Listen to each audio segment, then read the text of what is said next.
Oh, hey guys, so itong pills na to, ang pangalan is Yes Pills.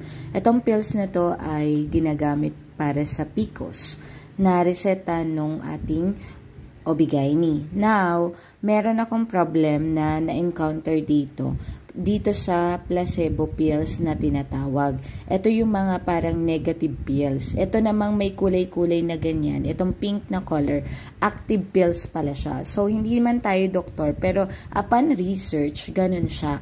Ito, bawal daw po itong magkapalit-palit kasi talagang ang tawag sa kanya is active pills, may hormone. Ito namang white na nandito is placebo pills. May moment kasi na napalit ko si 26 kasi parang hindi ko nahalata na meron pa sa number 25. So ngayon, na upon asking doon sa OB-GYN, pwede naman, at saka sa research ko, pwede naman siyang magpalit-palit itong 1, 2, 3, 4 na kulay puti na placebo pills dahil negative siya. So, parang nakatutulong lang siya para tayo ay hindi makalimot doon sa oras ng pag-inom natin. Para alam natin na talagang tuloy-tuloy yung pag-inom habang hinihintay natin yung menstruation. Kung tatanungin mo, pwede ba ito? Hindi po pwede. Kaya dapat sunod-sunod, kaya dapat may alarm po tayo.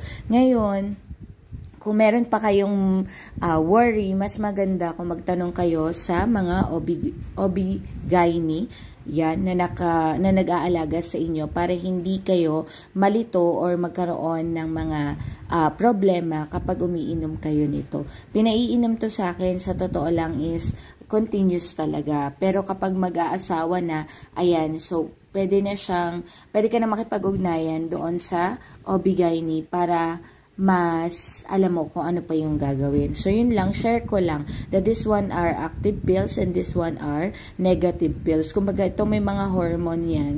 Ito naman wala. Kaya kahit magkapalit-palit, pero hindi advisable na magkapalit-palit siya. Nagkataon lang na na-encounter ko yung problema na yun. Kaya shinare ko lang sa inyo. Pero better, bago ko yun i-share sa inyo, nagtanong pa rin ako dun sa nag-aalaga sa akin. So, ganun din yung gawin nyo.